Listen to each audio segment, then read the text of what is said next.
Jeez. Say something inflammatory and see how quick you can get Benny pissed off. Yeah, here's some money. Fuck up. Yeah. So your wife cried in the pub. So she burst into tears. I'm getting this cat. The only reason I've picked this cat, right, is because I've looked online at a pound, or what do you call them for cats? Yeah, a pound. Yeah. And Shelter. There's a shelter, and there's a cat with a moustache in its fur. A what? Mustache. A moustache. If I'm getting any cat, I'm getting the fucking cat with a moustache. This is happening. That's my cat. So good, very good. And the reason I've told her pre going to see the cat is because I phoned the woman at the shelter, and she said the cat's a bit of a dick. She didn't say dick, but she's like, he's got an attitude problem. So you should come and see it first. I said, oh, it's actually for my wife. So she said, well, you should get your wife to come too, because if the cat don't like the cat, you take it home, you bring it back. We don't really like that. Fair enough. So I told my wife, we're going to see it on Tuesday. Tuesday came, went to the shelter. She said, oh no, I called your mobile earlier. We've given the cat away. Oh. Alright, so now tears are welling up. I can see it already. I'm trying to calm it down. I'm like, have you got any more cats? She went, well, it's pretty quiet this time of year, but we do have another cat, and I'll show you the cat. So I'm like, yeah, cool. You got to bear in mind, I've already told you that I do not like dirt off bed, like in my house, like animals, right? Yeah. They're filthy, we know where they are. Yeah. Right. So I've gone into this room, and she said, now I'll warn you, it's got no ears. So I'm like, brilliant, great warning, thank you for that. Don't stare at it. Yeah, she said it's been feral for most of its life, and you can see it's been in a lot of fights. And this thing, mate, it looked like it'd do me. Like it was rough. And it was supposed to be white, but it was off-white, like it had been peed on. And then we get there, and then we're in the room now, and she's opened the thing, and my wife says, oh, and I see it's got feline AIDS. Get me out of this room. Get me out of this fucking room now. She's opened the door. She said, I'll leave you alone with the cat. I'm like, it backed into a corner. I'm not going to do this cat. My wife touched the cat. I'm like, you were not touching me with them hands now that you touched that cat. We didn't get that cat, obviously. And we ended up getting like a proper pedigree, nice one. Yeah. So now I have cats in my bed. And I'm well over the filth thing. When you've got a cat sneezing at you in your face at 4 AM. Oh, that'll happen. Yeah. But I'll tell you guys a story. I had my first lab, so you saw my lab when you came in. I bought a lab like a little puppy store. Just, you know, and I saw it, I was all excited, I was like a little kid. Oh, push all the kids out of the way. Wife's like, all right, we're buying a dog. So I saw it first. I'm 6 foot. Yeah. So we bought the lab. We had him for 7 years. He ended up having cancer. Oh, brilliant. And then and he was a big part of the family. Yeah, and it's like, you know, you spend a lot of time with him and all the rest of it. But he was a machine. Yeah. Like I got photos of him. I can show you. He's like a fucking lion. Yeah. He ended up weighing, last count was 52 kilo. That's a kid. That's not a dog. That's a lab. fucking kid. And anyway, he passed away, which was fine. And then it took a while because I had a restaurant, and I sort of I lost him at a time. I sold my restaurant, so I was just taking a sort of a lull period of my life and taking it easy. And we'll get another dog. Yeah. We'll get another dog, but we'll go to a breeder. All right, and so we started looking around breeders, and we found a breeder out west on a farm. And anyway, wife rings up one breeder. Oh, I've just sold all of the dogs. No worries. Rings another breeder. Oh, I've got a couple of dogs here if you want to have a look at it. There's a litter. And anyway, he starts asking all these questions like, you know, what sort of house have you got? How are you going to look after him? And he's given us all these criterias, and wife's just going, yep, no stress, yep, blah, blah, blah, blah, blah, blah. And so he's asked all this, and he goes, well, you can come and have a look at the dog. We'll make an appointment, come and have a look at it. Get to his house, no problem. He comes out, a little short guy, his wife, a couple of kids. He goes, well, I'll take you to the little, where he keeps the dogs. So we go in there, and there's all these little fucking Labrador puppies, cute as fuck. Yeah. And I look to the side, and I look in the kennel. So it's an actual dog kennel, but he's built it in. It's like this room. Yeah. And I look, there's a fucking bed in here. Why is there a bed where the dogs are? Oh, no. Right. And I'm just like, And the guy gets in there before, like, you know, jumps in this little cornered area, and the bed's in there, the dogs are in there, and he goes, when the bitch has the puppies, I usually sleep with them for about 8 weeks. Jesus. He's committed. Oh no, this guy was committed. Like, he was really fucking committed. Why does he do that, though? Oh, he wants them to feel loved and nurtured. And I'm just like, that's fucked up. Like, He doesn't finger him, does it? I don't know what the fuck, bro. Like, that was a weird unit. Yeah. And then, Was there any peanut butter present? oh no, Good. no. Good. I don't know. I didn't see any. Was he the father? That's what I was like. It was just a weird, like, you know, I get it that you've got to look after your dogs when they're having the puppies. Yeah. It's in that time, that real period. You know, like, I've been to farms. I've stayed at farms. Friends have got farms and shit. But this was just like the guy sleeping with the fucking dogs, taking care, wouldn't leave him. Yeah. Like, and I'm like, do you work, bro? Oh, no, we've got the farmhouse, and you know, I stay with the dogs, and wife tends to the farm, and I'm so, oh, okay. And a year later, we did a anniversary. You know, get to the fucking park where all the labs meet up. Oh, really? That's Mum and Dad. awesome. Which was all right. Like a reunion. A reunion. And yes. they tell their story with a plush Yeah. toy and And I go to the wife, goes, you've got to come.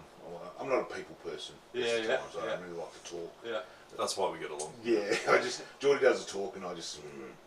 That's what you get from me. We get to this park. Wife's like, be nice to everybody. Don't say anything funny. All right, no worries. So anyway, I'm just prodding along and holding buds, and we're walking through, and you know, all the dogs are jumping on each other. I let him go, and he's running around. Guy pulls me up for letting him go to, like, letting him just roam. Yeah. I go, it's a fucking park. It's an off-leash park. Why wouldn't I let my dog just do his thing, you know? Yeah. And he's like, no, we've got to control the dogs. And I'm like, okay, cool. Then the guy turns around, and I'm like, oh, how you going? I can't remember what his name was. Fuck, let's call him Dave. How you going, Dave? And he's like, good. His name's not actually Dave. I don't know what his name was. I can't Just in remember. case. Just Anyway, in and case. Dave's turned around and good, I'm good. And then he looks at the dogs. He has a full-on conversation with all the puppies. I'm just standing there, and all the other people that own the fucking dogs now are just like, okay, he's not talking to any of us. He's actually he's talking to the dogs. How are you all going? Everybody enjoying their new families? You're fucking smoking, bro. Can I have some of that shit?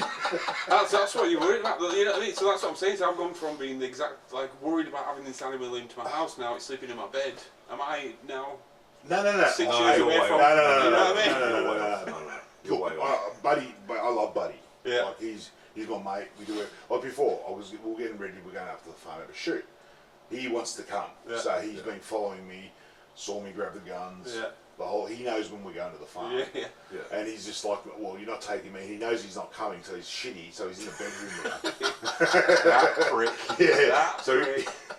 but I love my dog. Don't get me wrong. Yeah. But this guy was just a fucking unit. No, like, he loves their dogs. yeah. But what's the underlying? There's something there that's not right in it. Do you know what I mean? Like, as a kid, you reckon he got abandoned. His wife doesn't touch And him. That's got to be it. I don't know, it's just weird, like just the way he operated and just the way but he sort of shunted everybody off on that day. And then the wife goes, oh, it's the 2nd year anniversary, you know, like the 2nd year came along. No, fucking going. Went to the first one as a favour. Yeah. And I've done it. Can I go to the next one? what was it? I'll record it. I More- want to go to the 3rd one. More than welcome to. Fuck yeah. I need to see this for myself. He actually was like the dog cost me an arm and a fucking leg. He's a good dog though. It's worth You it. know, like he's proper hunting dog. Yeah. I wanted him for hunting. He's very good at it. All the rest of it. I've trained him. He's very easy to train. The other dog was just too hard to train. Yeah. Like he was just from a fucking farm where they just generate Spat 'em dogs. out, yeah. Whereas he knows his shit. Yeah. So, but that's also training. Well, we trained him quite a lot. Yeah. He graduated. He's got a university degree. We took him to. My wife comes to me, and the funny thing is, you know, you've met wogs in Yeah. Australia. We don't say that in England. Yeah. Oh, that means something well worse in England, let me tell you. That is above the N-word in England. Really? You would never say that, and if you said it, you'd likely get punched in the face. Really? It's very extreme word. Yeah. in England. Wow. It doesn't mean the same thing. It means black people, but a very, Really? really offensive word. Oh, For black wow. It's like the N-word, basically. people. Yeah, in England. Oh, shit. That's good to know in case we end up there. So I can't say coon and I can't say wog. Okay, let me put some context into that one. You need context in that, please. Oh, Unless sorry, you're mate. talking about the cheese, you need to put some context. No, that's what I was saying to Jordy the other day about the cheese. I said, if I go to America, do you reckon black people eat coon? That was the only question I put across. Yeah, and I'm going to stand firm on no, they don't. No. Okay, some context. In our last podcast, we had a bit of a rant about shit. And Benny posed the question of, do you reckon Americans eat coon cheese? I was like, no, they don't. And then Even when the context, it No. sounds bad context. It doesn't sound great, guys. Yeah, I'm glad I wasn't on that one. No, I'm going to dig up for this one. No, we ended up wondering, how that came about. Yeah, how that and came up I with the pitched name. the idea it had to have been a family name. Yeah, Yeah, exactly. yeah, And it was. Benny looked it up Yeah, on air. It was was. riveting podcast material. But no, for anyone interested, yeah, you have to look back at that episode. And Benny looks up the original artwork for it from like, what was it, 1920 or 1930 or something? And we couldn't show it on air. Oh. Like, it was bad. But I can't even say the word. So can you say it for me? What are you? A wog. Yeah, thank you. Hey, you can say it. I mean, I'm not from here. For me, doesn't it just encompass anybody who's European Yeah, and absolutely. not English? No. Even the English, I would regard you as a wog. You're not Australian. You're a wog. You know what I mean? Even the Aussies, I was saying to Geordie, even the Aussies that are here are fucking wogs. Mm. They're not Aboriginal, so they're a wog. There's a big difference in that. You just really want to get a slur in there, no matter what. Somebody's got to be something, man. I'm not just saying the name. I'm not calling him Frank. No. What I was trying to say about the wog thing. Now, my parents are very hard. Well, they were very hardworking Europeans. Came to this country. Typical immigrant. Yeah, came here, fucking Fucking nothing, immigrants. built up, Yeah. fucking did what they had to do for the kids, the family, the whole lot. How do you explain to a wog that you're taking your puppy to puppy school? Mate, Yeah. you should have seen this Eastern European bloke. The old man, I walked in there, he goes, "Oh, what's been going on?" I go, "Nothing much, just we've got a dog, you got a dog, sweet," and slaps him around a little bit. And I'm like, "All right, yeah." That's how Benny was raised as well. And then he's like, You want to go to school? You're not going to school with him. Down there. If it work for my boy, it'll work for the dog. yeah, he's turned around. He goes, "So what?" He goes, "Anna said something." He goes, "I go, yeah, we're taking him to school." The fuck! You're going to pay to go. You're going to send your dog to school. We didn't pay for you to go to school. Now your dog's going to school. But there's a whole thing they do. It's like a whole full on. He gets the hat. He gets a certificate. Like the square hat. Fucking full on. And he gets taught how to throw it up at It the was end. full on. Puppy hands just went up. Yeah, he has to throw it and retrieve it. Yeah. Oh, But my it's worth it, I imagine. It is and it is. I don't think it is. No. Because I've trained him more than what But they... if you can't be ass training him, which is what I would do. It's almost like school. I think with a dog, the biggest thing with a dog, if you walk your dog every single day, your dog's getting trained. If you neglect that, your dog's going to become a fucking feral thing. Yeah. And I know that from one to the other. When I had the first dog, all he did was lay around, eat.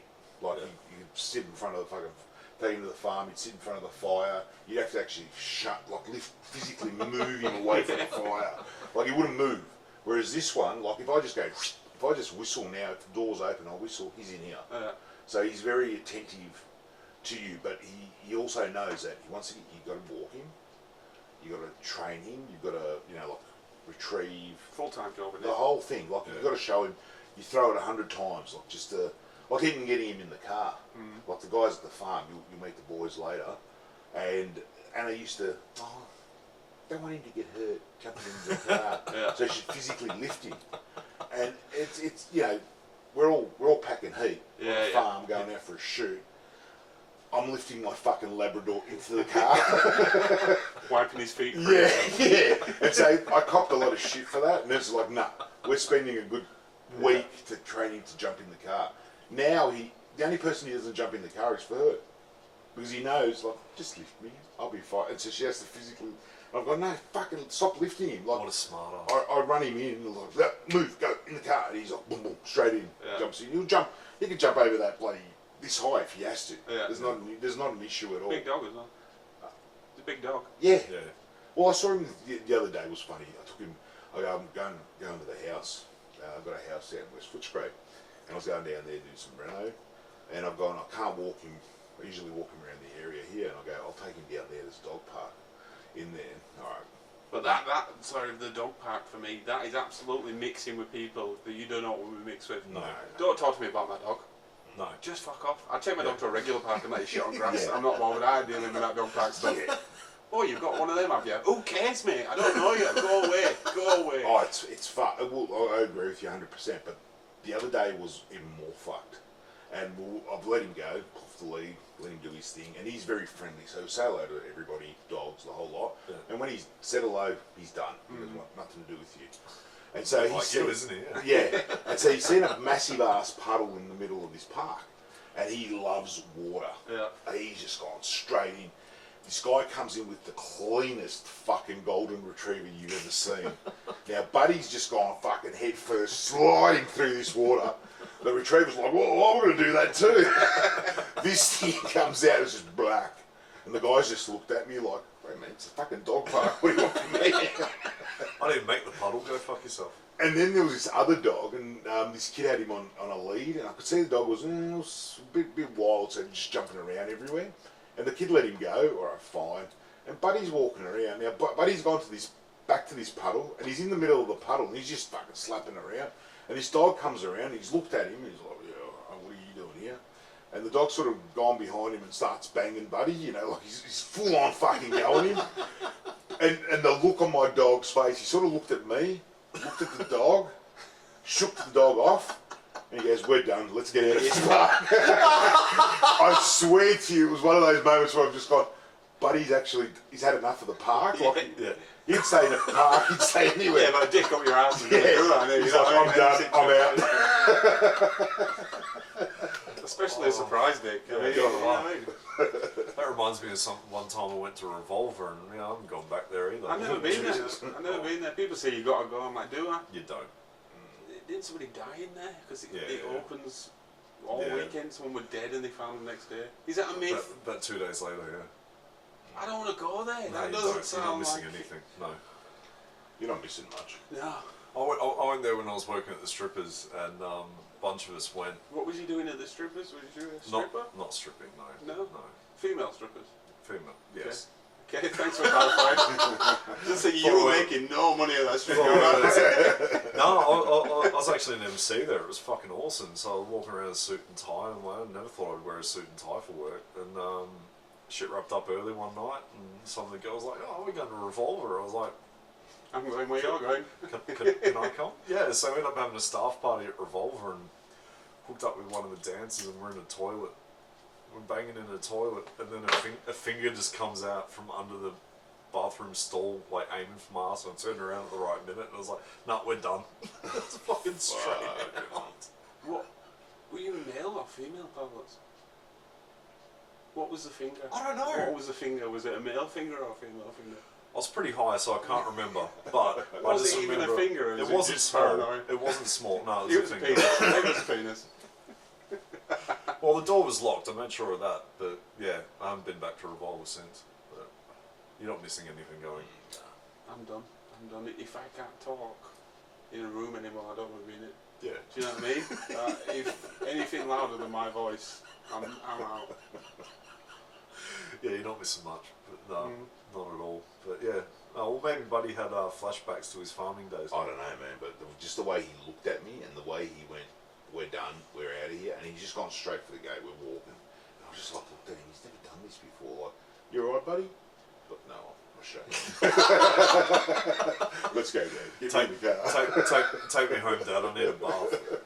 Fucking hell. So the two cats are mingling now, or they get along? Yeah. So at first, the older cat, she lived with an insane person as well. So this woman we went to meet, I text this woman. I'm like, I sent her a nice message. Can we come and look at your cat? She got there.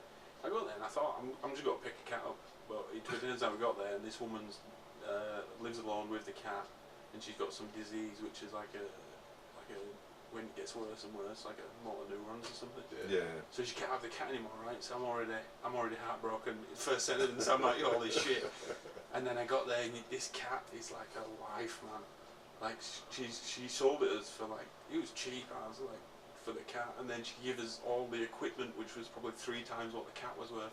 She sat with us for 2.5 hours. She cried about 7 times, and I thought, I'm taking someone's kid. Do you know what I mean? So I got into it and I was just, I had to give her a hug and that. I'm like, I'll take care of your cat. Turns out the cat's a bit of a dick, to be honest, but it is. It's a right little fucking asshole. But so there we got the cat, and the cat's only lived with her all its life, only seen her, never left the house. Oh wow. The cat doesn't know it's a cat.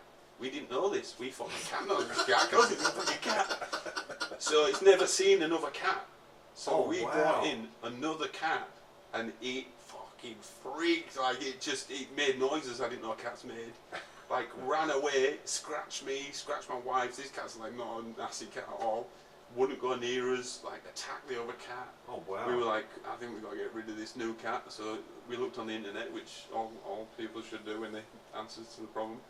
And he said basically, you shouldn't have done that, right? Yeah. You should have put me two different parts of the house and let them find each other. Don't let them touch each other's toys. We'd already shared the toys. We'd already shared everything. This is fun.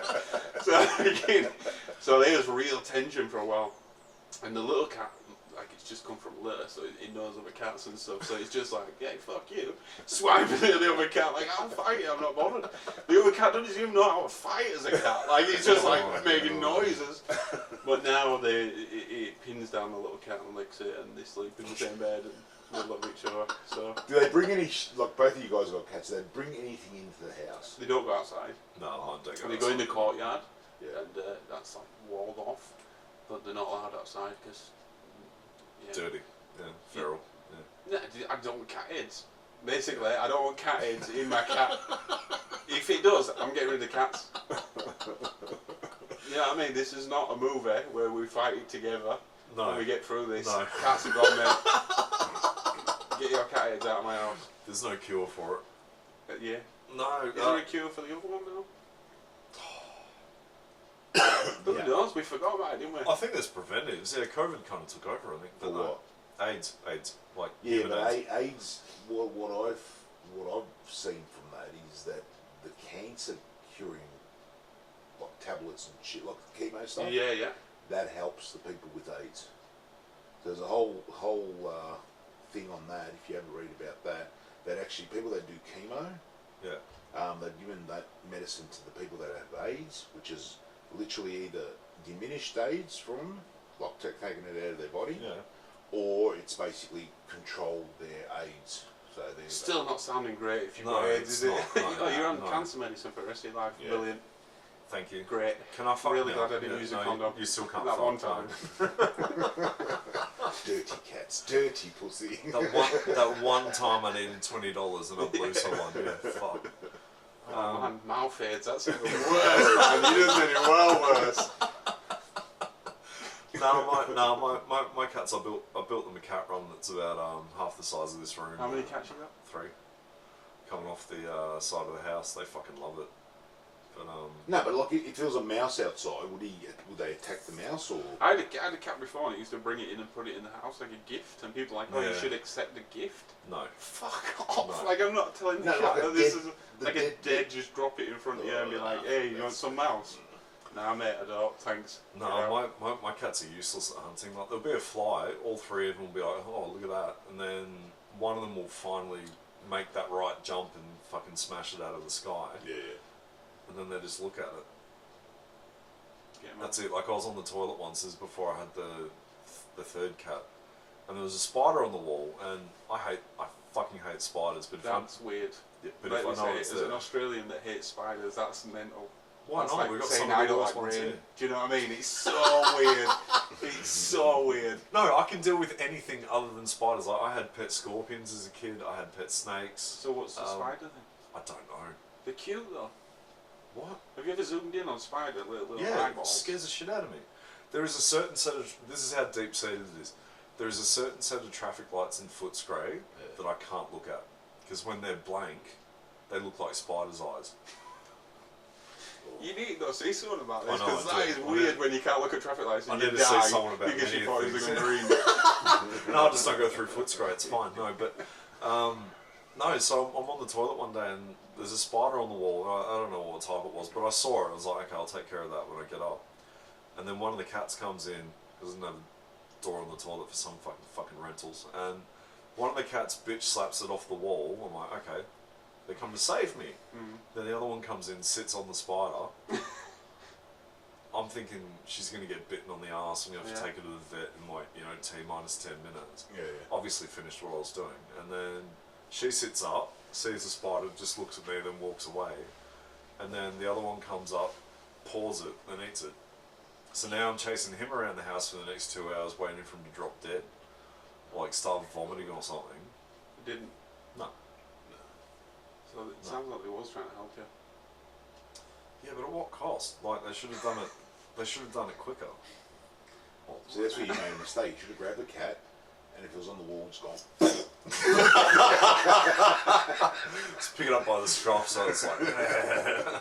Nah, spiders are fucked. And you're all right to go. You can keep going when the cat's just watching you.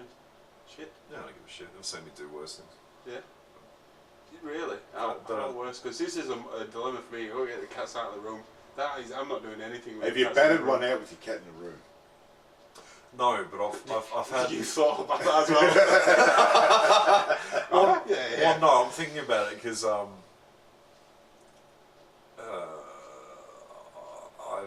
had special guests over, Okay, yeah. and then once we're finished, I realise the cat's sitting You realise in the corner. You realise the cat's licking your ass out. that's different. I couldn't. That's a dog trick. Yeah. Well, no, my bed's quite high, and obviously my attention's on. Yeah, but wouldn't you be Who's over? scared? But this is the thing. If you're in that moment, you say you're on top of the chick and you're banging her, right? How do you know my move? Well, I don't know, or off the side, whatever the case may That's a be. secret, that one. Aren't you scared that the cat's just going to go, what's that movement, and just fucking leap onto your ass or anything? No, they know when it's time to Instinctual. walk out. Go, Yeah, they instinctual. know when it's time to leave. No, okay. But having said that, I've got two boys and a girl now. But before the new kid came along, Boris, Turkish would fuck his bed. The cats do that? I thought it was a dog thing. No, he fucks the bed. They're all desexed. Oh, mate, that's... But yeah, I'll walk into the living room sometimes and he'll be biting the. I've got like this nice round bed for him, and but they sleep on the bed anyway. But like, it's in the lounge room, so when I'm playing Xbox or whatever, they'll just chill in the bed, or one will be sleeping between my legs or something, one on the couch or whatever, as cats do. And I'll just hear this like this intense purring. I'm like, what the fuck? And then I'll look over and he's biting the edge of the bed as he's rubbing his dick on it. So I just let him finish. I've actually got one for you. We were out hunting, and we all took our dogs out. And this guy that I've never met from one of the other friends rocks up, farmer. He was a farmer, and he turned around, and as we were sort of sitting, we had our camping chairs out, and we're sitting around a fire, and he had this lab, and the lab would sort of come up, as your dog would come up, and get a pat, and the dog would walk off or whatever. His dog would come up to somebody or whoever, and as it come up, it'd pat, and he'd be like trying to get in there, and he'd be like, what's the dog doing? And this guy had a trick where he'd get his lab to come up to him, and all he'd do is sort of stick his leg out. The lab would sort of go onto the leg, and just two little rubs. The dog would be like fucking Oh, man. and it was like, but you know when you just sort of don't want to look at it, but you're like, what's going on there? And you're sort of like, oh, Jesus. And the guy's just like, yeah, and he's just mid-conversation, talking away. He's just rubbing this dog's nuts with his leg. The dog's just going ballistic. Is that abuse? I don't know. It's summer.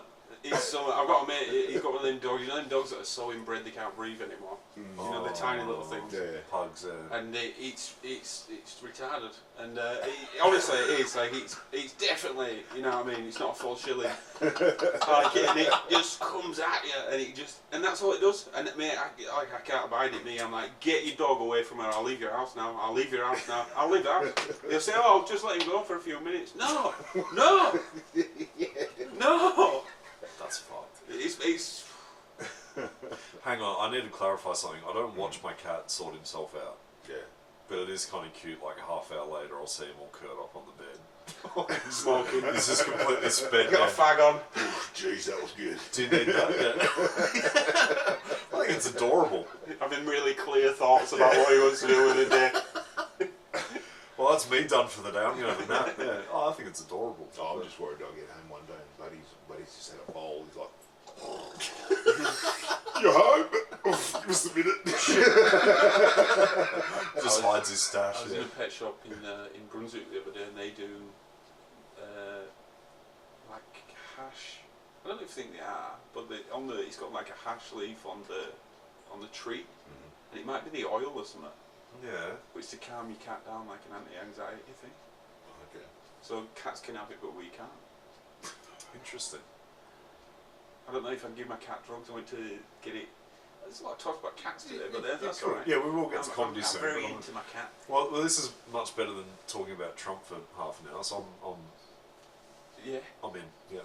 I don't know all about Trump, so. No, don't. I'll glaze over. Dogs do love drugs. Dogs do love drugs. Yeah, we got a little Jack Russell once stoned, and that was. Oh, I don't know if Peter's gonna come after me. Fuck him. The weed was sort of floating around. Everybody started blowing fucking weed into the dog's face, and within about I'd say I don't know 20 minutes or so, the dog's just like. And all you see is this little dog just walking around, everybody just laughing, pointing, going, this is awesome. And the dog just kept hitting the ground. He was probably having seizures. Yeah. We had no idea. He's probably having seizures and shit. When you say a dog like drugs, I don't think nobody asked him. Nobody said, do you want a bit of this, mate? He went, oh well. I'm young, I'll have a try. Peer group pressure. Never say ever. Yeah. Having said that, my dad's got this little thing. He's got a lab as well, and she's fucking beautiful, Nancy. And he's got this little thing called Pip, and imagine a gremlin turned into a dog. Like, it's just this ball of fluff that just fucking barks at you.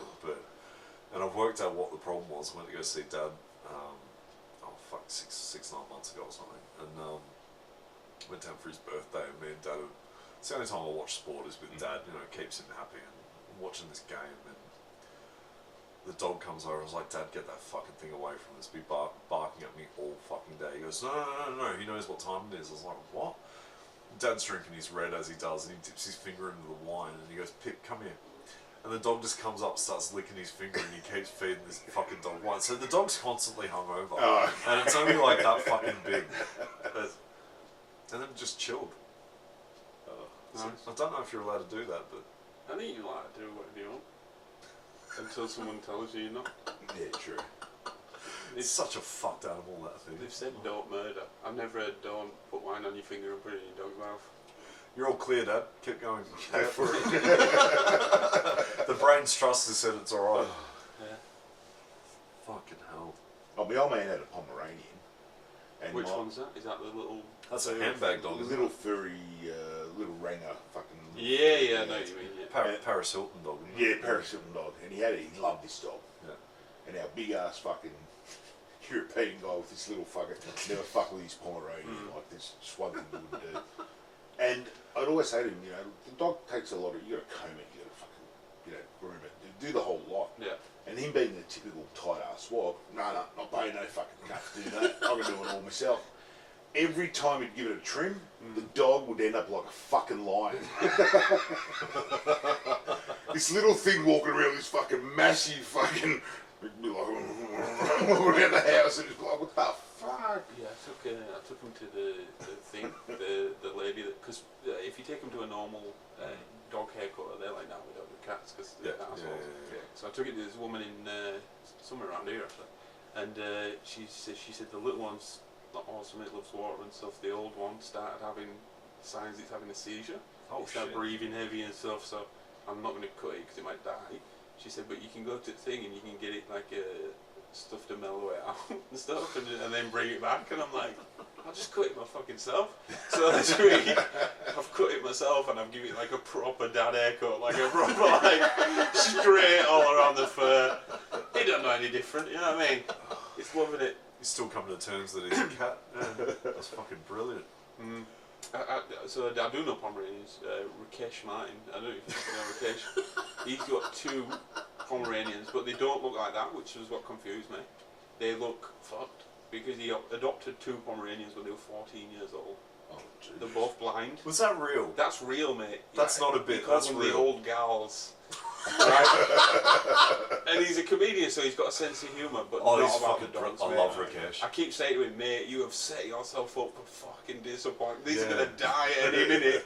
And he gets really, you can see it in his face where he's like, no, don't touch on the dogs, mate. Do not touch on the dogs. How is Rakesh doing? He's good, he's living in Sydney. Yeah. I think he preferred to be here, but yeah. Sydney's got a pretty good scene, apparently. We've got to get him down when shit reopens. Yeah. I miss that guy. He's fucking hilarious. He's like he's Schwanken, but he's English, but he's not, and he's like this crazy intelligent dude. He's a weird man, and he's got a fucking weird head. Yeah.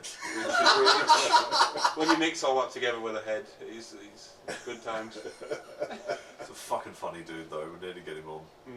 And not Zoom, like that wouldn't do him justice. Like he needs to be. Yeah.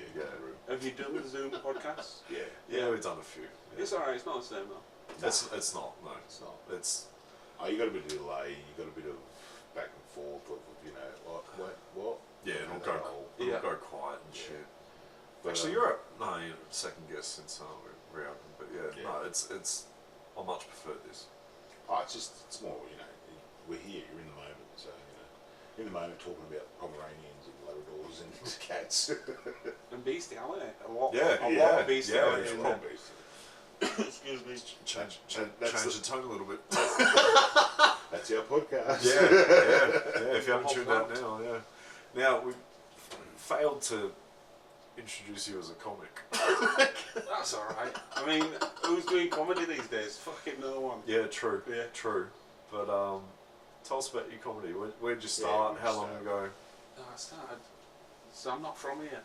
If you haven't picked up on that, and I used to live here from 2010 till 2015. So I started comedy here, and was really living in Brunswick, which is like a very left suburb, and developed a style of doing really left shit comedy. Yeah. And Can you explain left? Because we get a lot of new comics listening to this. it's really like telling jokes about how one time I was in a museum and a kid held my hand, and I was in a room in Warrnambool and I told a joke about feminism, and the gig was going really well until I did the joke about feminism, and then is this one the way you did? this one we did. Yeah. This was years before.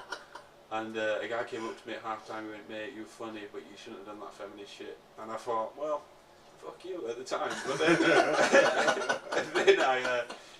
I thought it was kind of reasonable well, because you've got a lot of left comedy rooms in Melbourne, and it's kind of facilitating this non-funny comedy. And then I went to London. I was like, fuck it, I'm going to London, I'm going to make a proper go of this comedy stuff. I'm going to do it full time. So went there, took some shitty job, was going out every night doing comedy, got up and realised that people are like, we don't care if you like nice things, make us fucking laugh. Make us laugh straight away. So there it's very much like get up and do your sharpest stuff. Because these are a weird thing in Melbourne, I think, where you're trying to prove that you're not a dick. But in London, they want you to be a dick. Yeah. But so, and then if you can underline it with the fact that you're saying the opposite, so whatever your joke is, the opposite is. I don't really think like that, but that was a joke. Yeah. So there is, and it got really, really dark, and a lot of my humour got really, really dark. And then I met an Australian girl, and I'm now married to that Australian girl, so we came back to Melbourne. And the reverse happened, so now I'm going into rooms doing jokes about Dachau. And they're going, how dare you, my granddad was a survivor. It was horrible, it was really, really bad. So now I don't get invited to the top rooms because they're like, John is a dick. And I've got this accent, so, you know, that doesn't help. My top, this is what I get every time in Australia. Mate, you're funny, but I can't understand half that stuff you say. And for comedy, that is probably one of the key things that people can understand what you're saying. Yeah. So my career's going well. No, so it's good. I do love it. I love Australia, and the winning a room around in Australia. Winning it. I think if you go out of the city, even to the outer suburbs, like people get what you're doing. In the city, everyone's trying to prove that they're not from the outer suburbs. You know what I mean? Yeah, but that's your. We're talking about this once before. It's like you can't gauge the city because they're too cool for school. That's right. Yeah. Whereas you go into the suburbs, they live life. You bring a bit of reality to it, as in what you're talking about, as in. Oh fuck, that happened to me last week. You know what I mean? So you can sort of connect with the audience. Yeah. Whereas in the city, it's like you say, you're sitting there and it's like, no. But if you when you win that around, that for me is so rewarding because it almost feels. Then when you go to somewhere where people actually want to laugh, you feel like you're cheating. You know what I mean? Because you're so used to being like, "Fuck you! I'm gonna make you fucking little beard face, tiny glasses wearing prick laugh at a joke. I'm gonna do it. I'm gonna do it." You hipster cunt. I'm gonna make you laugh without mentioning coffee. It's good. Yeah. So I don't know. I love it, but most recently I haven't done comedy because can't. So my wife hooks up with all. Before the pandemic thing, what rooms were you hitting? Like, were you doing certain rooms? So we did. Bloody hell, it's a long time ago now. Oh, you've done Death or Glory a few times. Yeah, we've done Death or Glory. I've done most rooms. But then there's the other. I think there's like a mid. You can't see my hand on the podcast, but like these mid-range rooms, what seem to have a mafia lockdown. You know what I mean? So you can do the top room every now and then, but they're not having you on because you've got actual famous people in there, so they don't have you on all the time. And then you've got a mid-range room, which is just like it's insidious. What's not insidious? What's the word where you have sex with your sister? Incestual. Incestual. That's right, Melbourne comedy scene. You're incestual, like when you sleep with your sister. No, it's not. It's just. But there's so many comedians out there. So unless you're best mates with somebody, they don't put me on. Geordie will put me on if I phone him up. So that he's very kind to me, and he knows that usually I do all right. So I know you go in and out of activity, sort of thing, and if I know you're in, you're fucking on, and then I took 3 months off because I got married, and the British came over in their army, and I was like, man, I've got so much material on these dirtbags. Like, it is amazing. Just the British are coming. Yeah. So and where were you from in England? I'm from Yorkshire, which is the main part of the world, and so I'm like ready to go. I've got all this stuff ready to go. I took 3 months off because all my family was here. Had a beautiful time, and then this happened. And so now I'm like, oh. And the clarity of taking 3 months off comedy is awesome because you're really, really assessing I'm making excuses for myself for why I didn't do comedy for 3 months, obviously. But you just get a different, like, all right, I'm just going to go back and try this and try that. And obviously, when you do your first couple, you get them initial nerves, which is beautiful. Everyone's going to be rusty. But them nerves have gone. Like, usually I just get up and just talk shit. Yeah. But then having them back again was awesome. Like, really, really exciting. Like, oh shit, I'm on next. Oh, they go on there, get up. Yeah.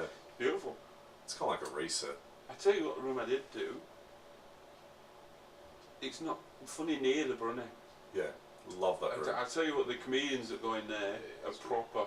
They're proper. Like, they don't give a shit what they're talking Glenn about. Zen runs a great room. Shout out he's to a Glenn great Zen. guy. He's a fucking gentleman of the scene. And another person that just says, "Give me a call and you're on." Like, Yeah. he's not fussy. If you're funny, like you're funny, like just go on. You don't have to book and torture my audience just because you got a booking in 3 months ago with your shit comedy. Like, you know what I mean? Like, no. But he also spends time. Like, well, I've spent a bit of time with him, so he actually critiques and says, have a look at that, Benny, and do a bit of that, and you know, tweak that, and that's cool. That's what you want from somebody that runs a room that's been around a while. Honesty. Yeah, absolutely. and the beer's good. Oh yeah. The beer's good. Yeah, What's it the called? beer's Like, good, Blitz. Can't remember. What's the pub called?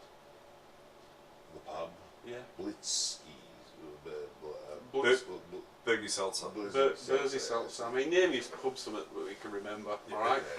Let's start making me do weird But it's stuff. funny near the Brunny, so when shit reopens, Put it definitely in go running to Monday funny near night the at Brunny. 8 o'clock if you want to get down there. It is a It's not great in my way room. to. Not in my room. It's a great way to start the Is week. he's not back, is he? No. Soon.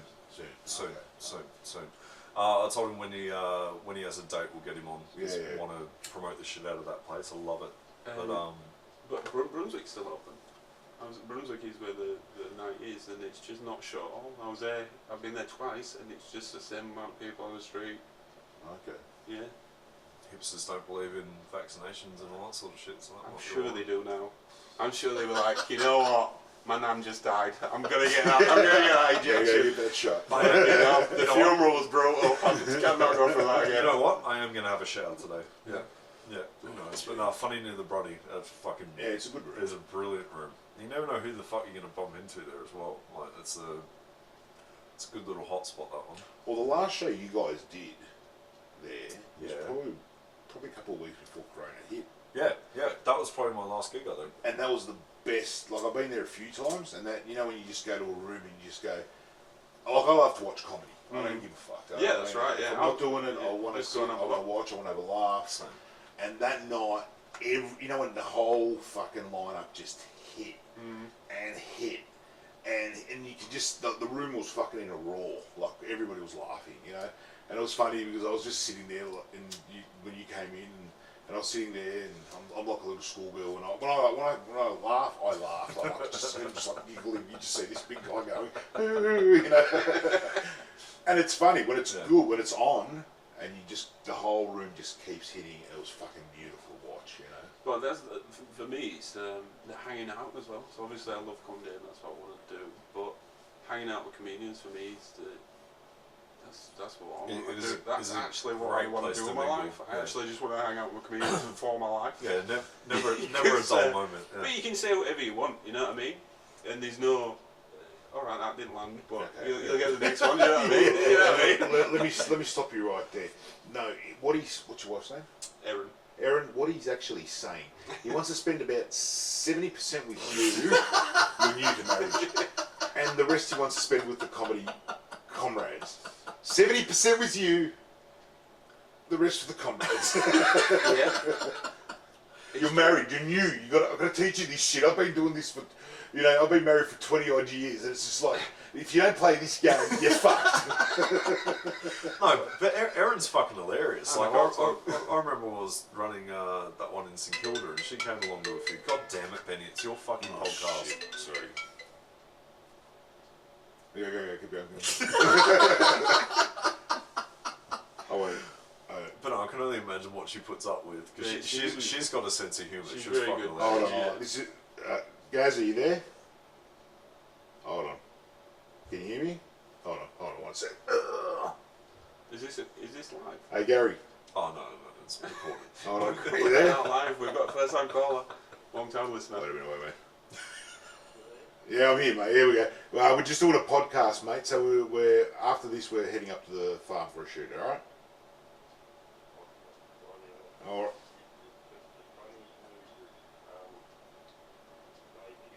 No, all right, fuck off. Talk to you soon, mate. That was our. He sounded proper Australian. Yeah, I don't take that offensively, but he sounded proper Australian. No, you got to try harder than that to piss off an Aussie. My wife's from a small town called Oyen. Not Oyen, Manangatang she's from, which is population 450. Teeth 7. That is fucking country, like country. They cannot understand the word I say. Like, it's brilliant. I talk a lot, obviously, as you can see, and nobody talks to me. Nobody talks. I just go there and I talk to a dad. The dad's like the guy, and the brothers and sisters, and yeah. Does she ever pull you up? Like, does she ever misunderstand you? My wife. Yeah. Nah, that's so that does nothing for my accent, because at home I just go full accent at home. The more drunk I get, the more I get. So then I leave the house and I'm still full accent, and then I forget. Oh no, maybe pronounce things, John, so people can Yeah, understand. but you were talking about Erin. Is she a comedian or Is she what? comedian? No. No. She just. Oh, no, she's just funny. Like, I've only met her once or twice, I think. It's always saying, "Oh, it's not funny." Anna's fucking hilarious.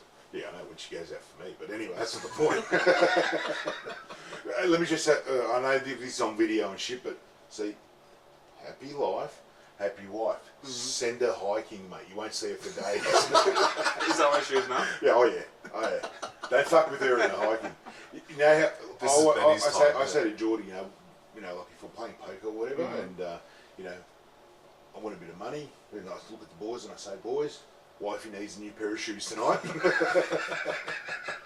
And basically, she got into hiking, which I said, go nuts. Get a hobby. Oh yeah, get a hobby. One that takes you away from the house. Yeah, it's all good. She's found a group, so she's got a group of girls that she goes with.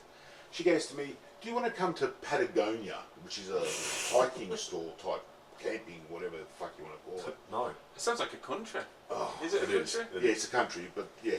Anyway, got into this store. Now, nothing costs less than $100. Nothing. And we're talking, it starts going north. Yeah. Socks. And the shit that she needs, like, I hunt. I've got my wet weather gear. One load of wet weather gear cost me maybe $200-300. Yeah. And that's just not getting wet when I'm out in the middle of nowhere. We need a jacket. We need a jacket that covers the jacket. We need a jacket that's warm with woolen fucking inserts. That's got 15 pockets. We need a bag, but we need 2 bags just in case I want to do a light hike instead of the heavy hike. I need special fucking stick things. What are them stick things for? Balance. Yeah. It's all balance. The shit, I reckon she spent close to $5,000 on fucking just odds and ends. Is it worth it? But it's a hobby. You have to spend money on a hobby. $5,000. Yeah. Dude, I never got paid for music, so I consider that a hobby. Bro, I got fucking work boots that I'm gonna put on. You guys will see, and I'll go out to the farm or I'll go shoot. Work boots. They cost me $100. Yeah. She bought hiking boots that cost nearly $1,000. Fucking hell. What the fuck are they made out of? You were tracking and stuff, you know? What I don't fucking know what they're made out of. I'm just like, oh, but they're Italian, and I always do the thing. Well, you know, I could find them on eBay cheaper. I think, you know. So no. These are Italian made. Mate, you know what you want to do in Italy? You want to just produce some cheap shit and then just say, yeah, but it's Italian. Yeah. It's Italian. Yeah, but the brand's Italian. But it's not made in They're made in fucking China. So I pulled them apart just to prove the point. She lost her shit when I pulled them apart. Because when I pull shit apart, I don't know how to put it back together. No, you don't really strike me as a cobbler. No, not at all. No. I just had to prove a point they were made in China, but it is expensive fucking hobby. You know, and it's just like, look, she enjoys it. She's out of my hair. And the more hiking she does, the more I can invest in this. Yeah. Where does she hike? Is it in ain't it? everywhere. Fucking blistering She's been around Australia. So shops. around Australia. No, she's done the what do you call it, the Nullarbor thingamajiggy, you know, the Fuck. rock. Ayers Rock. Ayers Rock. She's done where they did a fucking 11-day hike. What made me? I've got a story. I've got a story for everything. Let me tell you a story. They went in the middle of nowhere, and it was almond country, like Aboriginal country, and they had to get permits and the whole lot. The group they were with, which was cool. They got there, and I'm in Melbourne, so I said to her, "When you can call on satellite, call me, no problem." So she'd call sporadic every couple of days. She'd be like, "Just touch base. Everything good? Yeah, I'm fine. No worries." I've turned around. I'm here with myself. I've got to go do some shopping. She's got our, her card, which we're connected in the sense of same account. I get to the shops. Sorry, sir, your card's not working. What are you talking about? My fucking card's not working. Fuck, shitload of money in there. What do you mean, fucking card's not working? Mate, I'm losing my shit at this point in time. And I'm like, fucking, I've got money on there. Fucking, what are you talking about? It's not working. Now I can't get a hold of her. And now she's turned around, she's bought some fucking Aboriginal art in the middle of fucking nowhere. Middle of fucking nowhere. She can't ring me because she needs a satellite phone, but they could fucking funnel money out of my account. Yeah, honestly, so that's what you want to buy it for, Aboriginal art in the middle of nowhere, right? I was in How do you get it home? That's my question. I was in somewhere in South Australia, right, in this little German town in South Australia, which is weird, but that's where I was. And I went in this Aboriginal shop, right, and it was fucking sick. So I didn't even know Aboriginal meant. I just thought they were messing about, like going to school with colours and stuff. In that, that's awesome. So anyway, this curator guy, Aboriginal dude, starts talking to me, walking around. He's like, "Oh no, this means like water and all. This means like food and shit." And I'm like, "Fuck, it's got this whole new meaning. I didn't even know what it meant." Yeah. Right, so I've gone round and he explained it all. Took his time, every painting, and I'm like, "This art's like $5 grand. I'm not spending $5 on a painting." Let me tell you that, right? So fucking, especially when I didn't know what it means. So I'm like, I've got to buy something. He's taking all this time. So I bought a salad bowl, which is very expensive for a salad bowl. But I thought I can't not, you know what I mean? He showed me his culture, good on him, this is sick, fucking contribute, because it all goes to the artist. So I did, and I'm like, "Oh, by the way, thanks very much, I'm John." He went, "Yeah, I'm Chris." And I'm like, "What?" "Chris? I thought you were Aboriginal." He went, "No, I just know about the work." I'm like, "Oh my god." Fucking salad bowl. It broke as well, it broke. So, yeah. Just buy it from Aboriginals. That way you know that it's definitely legit. Yeah. Oh, fuck. Oh no, they did. They went around, and it was actually quite interesting. So I just got a lot of photos, and they were there, and they go into the communities. The communities are closed, so you can't just walk into that community. Yeah. There's no chance. So you need special permits to go there. What do you mean though? Is it fenced off, or what do you mean? It's fenced off. Oh really? Yeah, it's full on Fucking hell, fenced. that's some So work, you, that. like if you're going to go, it's like this suburb now. Yeah. Like we had a massive fence around it. Yeah. And the only way for you to go in there is a point. You got to, you got to have the permits to come into, because they're not allowed to drink alcohol at a lot of these places. So they had a big alcohol problem and drugs and all that. So they try to keep the white man out, and so the white man don't steal any kids or any of that shit anymore. So, which is fine. Don't say white man. I mean, I wasn't there, but you guys were there. So you know what I mean? Don't include me on the stealing of children. It was way before I was born. But All right, your granddad did it. Yeah. Right?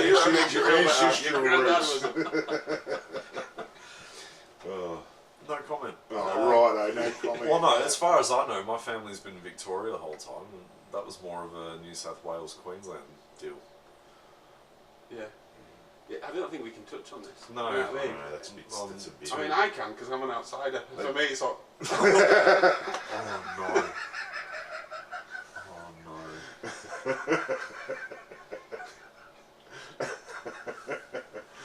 Oh, Wait a minute. no. Again, this is a. Please don't.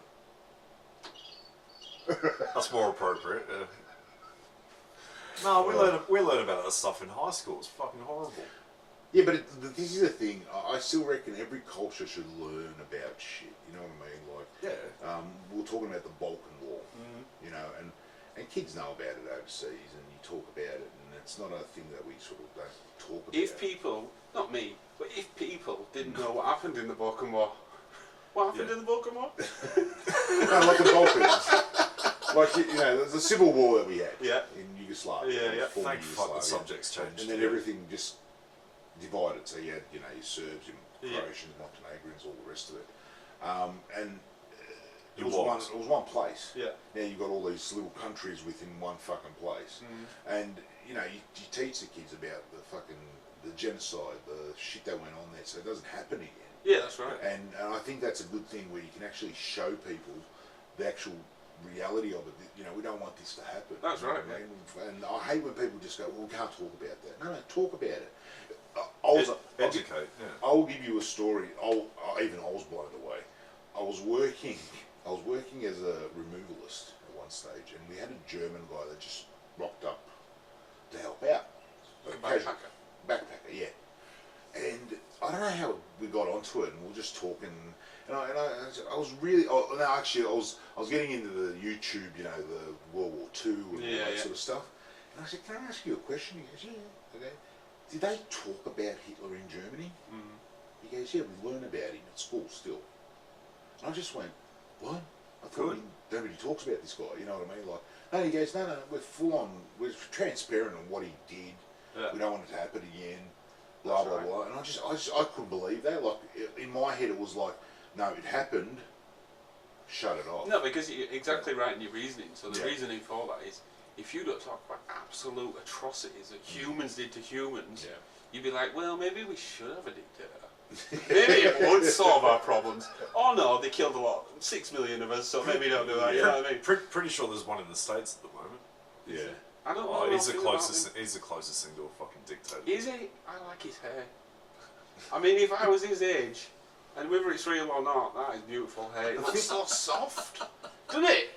Looks like he's living. Yeah. But what about his skin? Like, I saw a video the other Fake night. tan. You reckon it's fake tan? Fuck yeah, dude. He fucked with Playboy bunnies and all sorts of shit, as if he didn't try fake tan back in the '90s. Yeah, but he looks fucked. Yeah, I know. That's what fake tan He does. looks yellow. But his wife likes it. You know what I mean? No, have you seen him when they get off the plane? He's like walking down, grab my little hand, and she's just like, No. I don't know. But maybe that's just a real couple. Do you know what I mean? Maybe she's just like, listen, you just farted on plane. Don't try and hold my hand when we get off here, you fucking dirtbag. Could you imagine him walking down the stairs and just grabbing his Potentially. pussy? This is how you do it. Oh god. Is he not good? Is he not good or is he good? No, he's a piece of shit. But no, like, He's a good businessman, and I still stand by that. yeah. Because we were talking about this, I know political thing you hate, but we were talking about this the other day. We had Kieran on here, and my point was, Kieran kept saying he failed. You know, he went bankrupt 6 times. But a person to keep coming out of the fire, and keep coming on top of it, that's a pretty It's persistent. persistent. Yeah, he's not going to give up. Whereas a lot of people that fail, they just go, I'm done. You know, like, I can't do this anymore. It's fucked me head up. You know what I mean? Where he just keeps coming back out of the fire. You know, like once this is done, he's not over. Like he'll be, you know, unless he dies. Beyond that, he'll be doing some sort of other business, something else. Yeah. He'll be having something to do, whatever. But I don't know. Personally, I think he's a great businessman. Socially, he's a fuckwit. You know, like just the shit he says. It's just mind-boggling at half the times of what he says. But I don't know. I mean, people hate him. They've got to hate something. You got to blame somebody. Common enemy. I think America's very much like that. Excuse me. We've got to blame somebody. You know what I mean? There's got to be a point of like one side blame fucking Obama for so long, and then it sort of went the opposite way. Let's blame Trump. So it's just gone back and forth, and that's America. I think that's just America. That's the way they operate. Who's your Prime Minister? Scott Morrison. Brilliant. Scott Morrison. Brilliant. The thing you have to wait there, so Well, he's doing a good job. I didn't vote for him, so. Who did you vote for? Can't fucking I remember you had that lady, Gilliland, right? And you were the meanest people in the world. You were so mean to her. Like, I don't know if she was good or bad, but I remember she fell over and you all laughed at her. I You wasn't. fucking I bastards. wasn't because she was a ginger. Hey, I love I'm a bit gingers. ginger, thank you No, very I love much. gingers. No, I got nothing It's against an gingers. affliction. It is, the sun will fuck you right up. I've got a story about a ginger. A bang. No.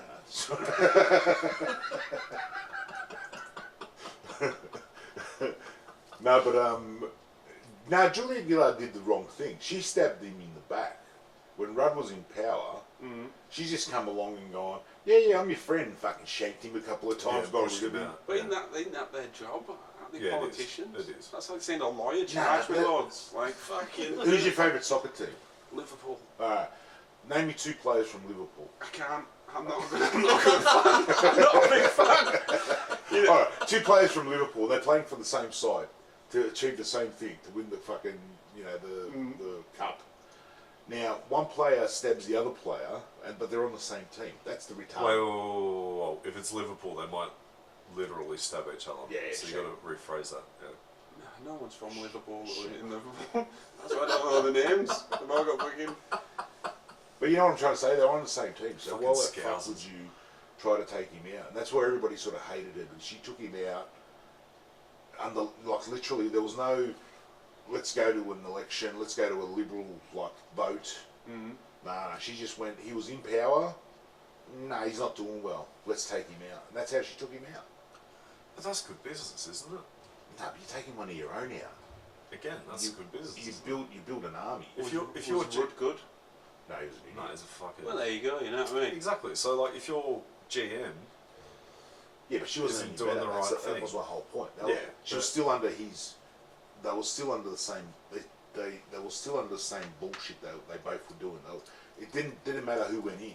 They were still doing the same shit. yeah, but politicians are sweet talkers. Though they'd be like, I'm going to do this, I'm going to do that sort of thing. Yeah. Is it Try and get the but power. No one's different, are they? Like, especially in Australia, like everything's going good. Just keep running stuff. Don't worry about it. We're all good. We've all got shitloads of cash for doing nothing. You know what I mean? People are not even working and getting paid $3,000.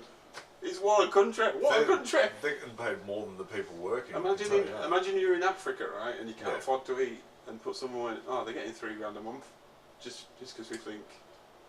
Yeah, but what happened to all that money? Remember when they used to give money back in the 80s to Africa and shit? 40-hour famine and all that Yeah, sort all of that stuff. sort of stuff. Where's all that money gone? I don't know. I think Apparently, it's a scam. it's like really like it wasn't given to the correct people, and it was even like if you look at remember that concert they did, Live Aid and Live stuff. Aid, Like yeah. it just ended up going to wrong people and dictators. I was recently in Sri Lanka, and they said when they got the tsunami. Yeah. They said they got all this bottled water from, I can't remember where they said it was. Say it was Virgin. Yeah. So then it was for the people, right, to drink Yeah. water. He said 2 days later they were selling that free bottled water in the shop. Jeez. So he said, no matter what you do, you always try and do the right thing, but people will take advantage of any situation, and Yeah, they will. fuck yeah. This is why you say like Google and Starbucks, or it's like you don't pay your tax, and they came up and said, well, we don't legally have to pay it, so what do you want us to do? Like, pay it. But that's the government. The government's at fault of a lot of that shit. Like, just the way the economics worked in this country. It was like before we were talking about this last night with a mate of mine, and when it all turned with China coming into Australia, that was probably 91, 92. And that was when they made an agreement with China to import a lot of shit. And prior to that, you went out to buy, say, a drill. The drill you'd have to buy Bosch from Germany. That was it. You know what I mean? Or Makita from America, and so on and so forth. Yeah. Whereas it became so, the Chinese started just fucking saturating our market. And for us at the moment, they're trying to change all that in the sense of let's get our industry back. It'll never happen. In this country, industry will never come back in this country. It's too expensive. Yeah, do you want it back? But we need it. This is the problem. No, but if your industry's tech, then you don't need it. California's like California state is the 10th richest country in the world. Yeah, but I want to live in California. Like, I don't want to make a fucking drill bit. I want to fucking set a PC. Yeah, but going, have you seen this coding? It's bullshit. You know what I mean? Like, fucking. Yeah. I've worked in factories. It sucks. Yeah, but you can't eat the fucking coding. You can't eat the fucking. No, but the money that you can produce from that, like, Yeah, but if just import your Chinese shit and I'll just live in my fucking castle. But if you're importing all this shit, then it's all contaminated and stuff. Such an English thing to say, I'll live in my We're castle. fucked. Mate, you know what I mean? It's not. It's been drilled into me for many years. Yeah. Bring me your shit, and somehow you will pay for that. Yeah. Come here, give me that shit. But Now- yeah, I don't know. I don't know. It's one of those. I think the industry here is it's gonna take a while for anything to come back at the moment, and then our industry will never come back into this country. I don't think. Forget about it. It's not gonna happen. Yeah, But you know the side thing. So you know when you got rid of your cars, right? So you had these Those fucking shit cars. awesome. Nonetheless, right? You had Yeah. engineers educated for generations, right, on engineering Yeah. cars, and then we had this boom. We had Tesla going. We've got electric cars. Yeah, it's going to yeah. be the next thing. And we went. I tell you what, we'll just close them. Maybe just invest in electric Yeah, cars we should- until we okay. have Australian electric cars. We've got all this skill set. Yeah. Nah, we'll just send them to work at It's too Macca's. expensive. Too expensive To be fair though, the stuff that was, to my knowledge, the manufacturers that we hear, the main ones were Toyota, which only made 2 models. Everything else was import. I know that because I worked at Toyota. But What about the Holden? And the Holden and Ford, they're both American companies. But they were made it like you. Holden itself is Australian, but that's a branch of GM. Yeah. So everything you bought here, there was a variation of that in America. Yeah. So I don't know how much the actual design we did. But you definitely use. I always think if you saw Well, use yeah, in no. England, Oh you'd no, sell we did. 10 Like million. the Commodores, all that. Yeah. Okay, they were all ours. Yeah, so your powertrain and your Yeah. it's like your engine gearbox, blah blah blah blah, was Yeah. all designed overseas. I like how you said blah blah blah blah, and you just named 2 things that I don't know what they are. Okay, power so chain. the thing, What's a power chain? I didn't know the we had chains in powertrain. So cars. Train. powertrain. So the Train. thing that makes the car move is called the powertrain. So engine, gearbox, diff, all that sort of stuff. Ah, it's collective. Collective. So Okay. the shit that made the cars go was pretty much exactly the same what you'd get in a Chevy. I can't think of their Yeah. names of their cars Impala? and shit. That's the only one I know. Probably not an Impala, but Yeah, so a lot of that came out of Detroit, like you say, your diffs and yeah, three. yeah. So we'll put them together here. Yeah. But the actual designs of the cars, so like your HSVs and all that sort of shit, that's uniquely Australian. Yeah, And then that's Australian. yeah, but the actual things that made them go. These are cars. In this question, in this conversation, my testicles are just receiving it. I know what a diff is. I know what a diff is. I don't know what a diff is. We've never had a solely Australian car. No, is The what I'm Ute, saying. the bloody older Ute. No. The Ute. Oh, you say the. that's I know like- what you say. But You that's say just the engine. the actual The shell of the car. Yes. To my knowledge, Yeah. from start to finish, something that was made here completely, No. apart from real niche cars like your bowlers and all that sort of shit, which they made one model of. Leyland. Oh God, don't get me No, started. but Leyland was Australian made. Queenslander made that car from scratch. Yeah, and they were one The of only the biggest car, you know buckets what a of 44 shit. gallon drum is? Yeah. Yeah. I really got to go basic with John now. You know what water is, right? Imagine you could hold it in one container. This car had a boot Yeah. that you could fit a 44 gallon drum in. I don't know why the guy wanted to build a car with a 44. Because it wasn't a Ute. Yeah, true. Yeah, it had the biggest. It had the biggest boot. In this thing was amazing. Okay, let Yeah. me hit you with a fun fact. Yeah. Leyland, Yeah. to this day, is still one of the shittest car companies ever made. Yeah, right. Yeah. Come up with. And Oh, it was his own car company. Like it was a full brand. Yeah, but Yeah. Leyland jumped into bed with many other manufacturers, so they said, we'll make these cars for you, blah, blah, blah. And I'll give you an example of why they went bust. So, your second generation minis, not the new bubbly pieces of shit you see now, but like your little Mr. Yeah, Bean yeah. minis, Yeah, they started with Morris. Yep. Then I think Morris started getting them made by Leyland. yeah, To this day, a Leyland made mini is worth fuck all compared to a Morris. yeah. And here's a good example of why. Jaguars, like I've still got a Jag. I fucking love them. I bought the last one that Jag actually made before Ford jumped into bed with them. The XJ40, if anyone knows their cars. But I was originally looking at a Series 3, like the one that's in Snatch and Lock Stock. Yeah. They were made by Leyland. Worth fuck all. So let's say this panel here Yep. needed 8 bolts to put it in place on the inside of a door. You'd be lucky if it had 3. I'm Stuff gonna get like that. An XE. How do you feel about that? XC, Jag. Yeah. Well, they're not really Jags.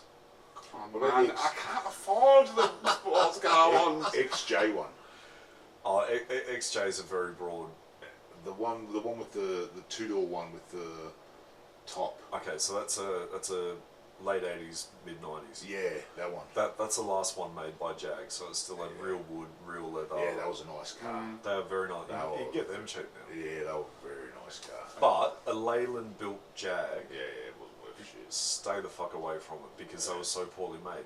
Another example of that, and they're not the only ones to. Australian ingenuity. You're good at making coffee though, guys. So don't, you know what I mean? Don't all just... Not all of Australia. not How all. you make a mean almond latte. Not all of Australia. That's just a Victorian thing. I don't know, mate. I could Yeah, be it's a good, Victorian. It's a Victorian thing. I If got you go one in Sydney, anywhere it else was in horrible. Australia, you cannot get a coffee like you can get in Melbourne. It's a fact. I don't care what anybody says. But here's the thing: every branch of every fucking manufacturing industry has its flaws. Like Detroit, if you were looking at a Chevy Impala, let's say, they used to have a serial number on cars, when they've quashed this now. So, like, if you look at like my Yaris, if you look at that, it'll tell you the month and the year it was made. Yeah. Not the the month and the year, not the date. Yeah. Did you just say you've got a Jag and a Yaris? And a Beetle, yeah. Why are you driving the Yaris? Because the other two aren't running or registered at the moment. You'd still drive it because it's the cheapest one to run, wouldn't it? Oh, dude, the Yaris is the gig car. That takes me fucking everywhere. Yeah, That's like, no, the Volkswagen will be on the road soon. But I'm selling the Jag if anyone wants one. I'm selling a Merc if anybody wants one. Yeah. Want to sell anything? You got a cat. This is like buy, swap, and sell. Go for it. I'm happy. This has turned into a Gumtree ad. Get in contact with us directly. So, America used to have a thing. So let's say your Chevy Impala, you could look up the year, the month, and the date it was made. Now there was a kind of an unwritten law that if you looked at a Chevy, like John selling his 69 Chevy or whatever it is, I'm interested. I've got the money and I want to have a look at it. If I looked at the build date and it was finished on a Monday or a Friday, stay the fuck away from it. Really? Yeah, because they reckon that people, groggy and shit coming into work on a That's why Monday, they stopped doing it then. and then Friday couldn't give a fuck. The values just went down on certain cars. But that was on the VINs, so you could actually, exactly. you could actually see the number, even where the car was built, like as in if it was a Californian car, if it was a fucking whatever car it was. I used to have a Trans Am, and so you actually went on the numbers to find out exactly where your car came from. If it was in the snow, like certain parts of America would have been sitting outside in the snow, and then if it's a California car, it could be fucking too much salt on the fucking the roads and stuff, all or this too sort of close shit. to the beach. Yeah. Fucking, that's a bit too much into it though, isn't it? It is. Yeah, But it's another example. Like car manufacturers fuck up all the time. So like whatever the serial number is for a 2008 Corolla, you get two variants, and you can tell by the VIN. One was made in Japan and imported. They cost a bit more than the one that was made in South Africa. The one that was made in South Africa got all the electrical issues because they used a cheaper wiring loop. That's right. Shit like that. So you'd have like breaks in wires where you'd only ever get that if the car was smashed. But that was like the Mercs. They ended up making the Mercs in South Africa at one point. South Africans don't make good cars. They don't make good cars, and it was funny. It was like the Merc that's out there, that's not a South African one. And then one of the guys that bought a similar one to that, a similar Merc to the one that's outside, he had fucking problems. But we knew that at the start, like George was saying. You could see that. Where was it? Oh, yeah, South Africa. Yeah, no, not interested in that car, sort of thing.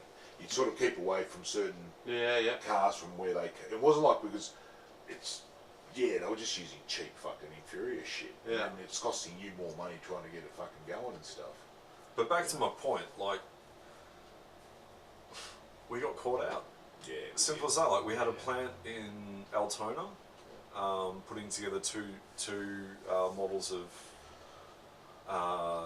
Toyotas. But we just stuck the engines in them. We were building the engines. Good fucking engines, but it costs too much.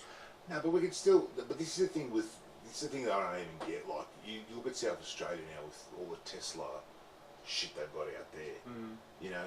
They're making a bit of money on it. But why wouldn't you, like you said before, why wouldn't you use the capabilities of Australia to do that here for us to. Yeah. Because we have a minimum wage. Yeah. No, but you could. Yeah. If you're investing in anything, what industry are we going to go then? What is the industry? I don't even know what the industry is here. Farming. I think It'll our be saviours. tech and I farming, think yeah. our saviour coming up now is going to be India. Mm. So anything, like you said before, tech related, if we can get it through India and that sort of realm of fucking country, it'll save us. But anything else, like even agriculture and shit, we're fucked here. Yeah, do you see China just import into China 70%? No, shut up, John. They just put penalties on someone importing Australian grain. Yeah. Like 70% of Australia's grain goes to China. Yeah. No, but we'll find somewhere else. Just because we were going to investigate them for not telling us that we were going to die. Yeah. Thanks, China. Yeah. You're fucked. Any of you Chinese are listening, not you. I mean, Back collectively you. Back home, the government. Not a Chinese person. The government and your scientists. But no, like, it's the thing. So you take a, like, perfect example, Yaris. It was built to be an inexpensive car to maintain, run, and buy. Yep. Like, you can buy a brand new one for 15k, which would get you fuck all in a German dealership or an American dealership, right? Or the equivalent you'd get to what would that be, a GM Volt or something like that. Shit car, absolute shit, bucket of shit. So if you throw on the amount it costs to build that, not materials, but like the hands-on labour for a country that has a minimum wage, Skyrockets. that 15 grand car is now now has a price tag of 20 or 30. Then But that pushes them out of the But that's market. what it was. I remember when to import a car in this country, it used to cost you, like you'd say you go to America, you buy the car, it costs you 20 grand. It used to cost us 20 grand to bring the car into this country. Yeah. Right? Because they wanted you to buy Australian-built cars, but the Australian-built cars and were then when they got rid of the law of the you could buy imported cars, the import tax. Once they got rid of that, we just got saturated with all these cars from around the world. Apart from so the import tax remains on cars from UK. Yeah. Because we're very weird in the UK. Everybody just does HP, so they effectively rent their car for 3 years. Yeah. And then they just get a brand new car. Yeah. So you're just paying the same payments of you getting it. So every 3 years we've got brand new cars just gone. So you can't import from England, or you get 10% stamp duty or something. So I was thinking, I can get an F-type Jag, right? Yeah, do that. 1 year old for $80,000. You know how much that car would cost me here? It cost me like $180,000. Yeah. So so I'm going to import that. So Yeah, the F-types are nice. I'll agree with you there. The F-types are really nice, but I can't but afford you're still going to pay. You're going to still pay a premium, wouldn't you? I mean, because pound to the Australian dollar and shit. Unless you've got money over there, Yeah. So you still pay. I think we're 2 to 1 at the minute. Yeah. So you're still paying a bit extra. I mean, you won't pay as much as you'll pay here. Yeah. But there are certain points. Like I had to look at before I bought my Chrysler. I had to look at. I was looking around for Jeeps and all the rest of it, and I ended up at Range Rover. And I was looking at a Land. you shouldn't. Yeah. Why? They're a great car, bro. Why are you ruining cars for us, man? Let us Because I've live worked on them. in our They're a great dreams. Because I've worked on them. Nah, they're a good. The Range Rover. I don't have to work on my own car. Don't like it. The sport one. Oh come on, bro. No comment. You'll give me a good deal on fixing it anyway, so you know what I Yeah, mean? well, Why do I give a shit? I'm not English, and I would have bought one of those fucking those Yeah, those- the hunting jacket.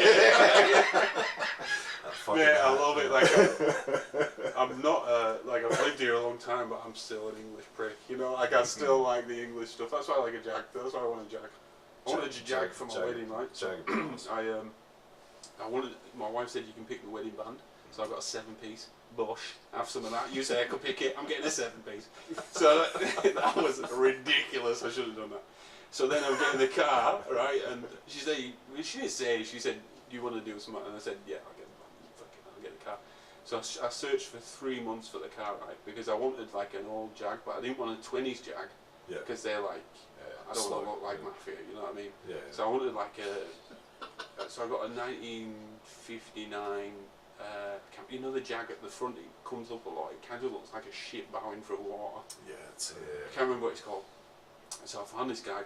It's actually this site where these guys, like collector people that have got nice cars and want to rent them out, and you go through his site and you can get this whole choice of cars. So I've got this car, I found it, I booked it 6 months in advance, and then it's the week before my wedding, and it's the bushfires, and this guy's messaged me and he said, I don't really want to give you the car because of the bushfires. I said, mate, like, this is for my wedding in a week. I'm not going to drive your car. I'm literally going to drive it to Bendigo, which is where we got married. I'm going to drive it to the thing. I'm going 20 minutes top on day, plus there and back. Yeah. So he's like, okay. So then I'm about to set off to Bendigo on New Year's Day, because I got married on the 3rd. Yeah. And he texted me and said, I can't give you the car. He's coughing and spluttering. This is half an hour before I'm supposed to pick the car up, right? Yeah. And it's New Year's fucking day, right?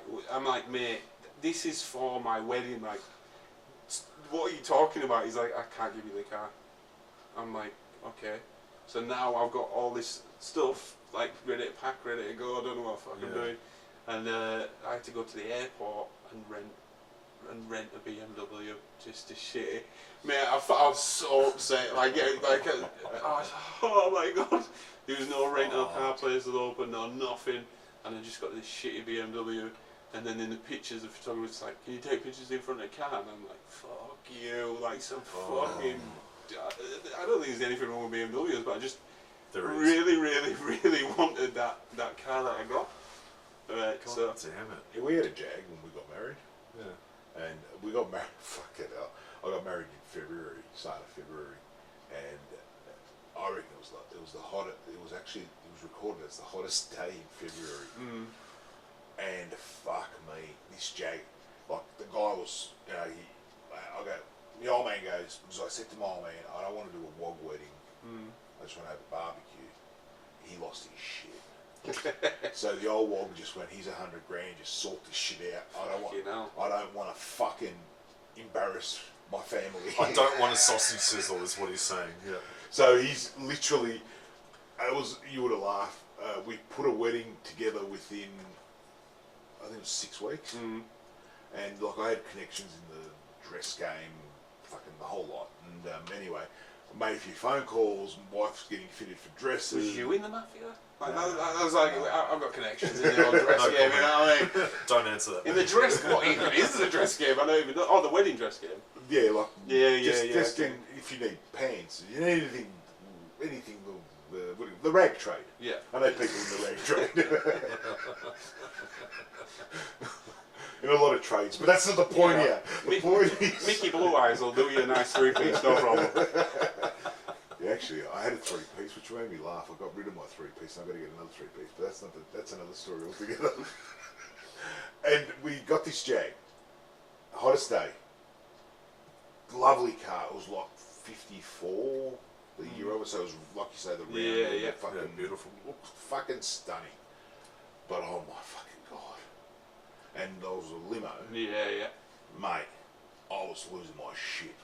I looked at the guy, turn the air conditioner on, mate. Wouldn't have any. Yeah, nothing. I can open window for you if you want it. And then them flappy windows not open sideways, like there's nothing. No, but they obviously when they stretched it out, they put an aircon type thing in the car. But it was blowing hot air. Yeah. I was losing my shit. I'm in a fucking suit, sweating. Yeah, I'm in the back going, I've had enough of this shit. I want to get a divorce today. Yeah, so that's what we did. So because we wanted, my family, a lot of them came over, which was beautiful. But we wanted them to come over for Christmas, so they had time off from work. They could have a proper Australian holiday, also come to the wedding. So that's why we had it on the 3rd of January. Didn't really think that it's gonna be 40 degrees. And so what you don't want is pink British people at your wedding, just ruining all photos. And we're in this church, we're in this fucking big cathedral in Bendigo. It's a massive cathedral, and people are just fanning themselves like they're about to pass out. And we're Catholic, so we did like the Lord's Prayer at the beginning, and the priest like wants to do. He did Lord's Prayer, and people were mate, I've got to liven them up. Give me a minute. So he's gone down. He's like, just shake each other's hand or something, like just get to know each other, blah, blah, blah. Really cool priest. And then they got into a bit, they got a bit good. But then I'm wearing the 3-piece, mate. I am overheating. Like I've had enough shots already. I'm just gonna vomit. And I did. But the it was good. It was a good laugh. But a lot of hot-paced English people, very burnt, very burnt. But we were at the reception for my one, 220 people, and they wanted more. Yeah. And I said, no, that's the cut-off. I don't give a fuck. We're not having any more people. I don't know these people. It's ridiculous at that I don't know. Like I knew everybody that was there to that point. Anymore, you've just taken a piss now. And then my mum was like, no, this person that once came to our house, no. Yeah, but you've got this tradition over here where you invite the friends of your mom and dad. Oh, fuck that. I don't know you, motherfucker. Like, what are you doing about it? Like, but they do. But this is the whole thing where they do the. They've invited you. Yeah. So you've got to sort of pay that respect to invite them. No, it's not high school. So but that's the first one. So I'm like, okay, I'll definitely do that. Your parents are beautiful. Of course you can do that. And they also paid as well. So like, you know what I mean? Like they didn't pay for. They did a lot. So then I find out that an Australian wedding, it's a free bar. Yeah, it's not really free. Let me tell you, we do not do free bar in England because they take the piss. Yeah. Like the people were fucking ruined. It's not a free bar because I paid for it. You pay for it. It's nothing free. It's not a free bar. But she's like, no, it's accepted. I'm like, no, I'm not doing that. Like, I'm not doing that. That's ridiculous. I'm not paying for people who would drink a fuckload of beer. And she's like, but that's what you do here. I was like, fuck. Making compromises already. I didn't even signed the document yet. You know what I mean? We had our reception at this place called Ascot House, which is out in Ascot Vale. And lovely place. Very Australian. Like, as in very... Like, it wasn't a wog reception. It was very... There's a difference, you know? Yeah. And my old man's gone in there, and like you say, open bar. Not a problem. Plenty of drink, Dad. Don't stress. They've got plenty of there. Somebody wants a scotch, they can ask for it. No, I want every single table to have a bottle of fucking Johnny, a bottle of Jim Beam, and a bottle of our homemade brew. Not a problem. And now, you mix that up with all the wogs, it got to the point where, like, we get so rowdy in our wog music and shit that they sort of come up to the main table, and so we're all on the main table, and the owner is looking, and he's just like, oh, what the fuck's going to happen now? And obviously they're yelling for me to get up, so the groom's got to get up and get them all going. Now, mind you, my close family, it's massive, like cousins and all that, and they just start fucking banging shit, boom, boom, boom, boom, and then my brother-in-law comes over and he points at me, and I'm going, oh fuck, alright, I better get up now. So I get up, they just fucking roar. As they roar, we're all singing and shit. And they're like, and then they all come around the table and they get on the table. So we're on the fucking table and you just see his fucking table bouncing. The owners come across and my brother-in-law just grabbed him by the face and just done this, like pushed him like that. And mushed him. We don't give a fuck what it costs. Back the fuck away, we'll pay for all damages. That's all he said to the bloke. You should have seen the guy. The guy just walked off. And Benny's the small one in the family. Fucking made me laugh.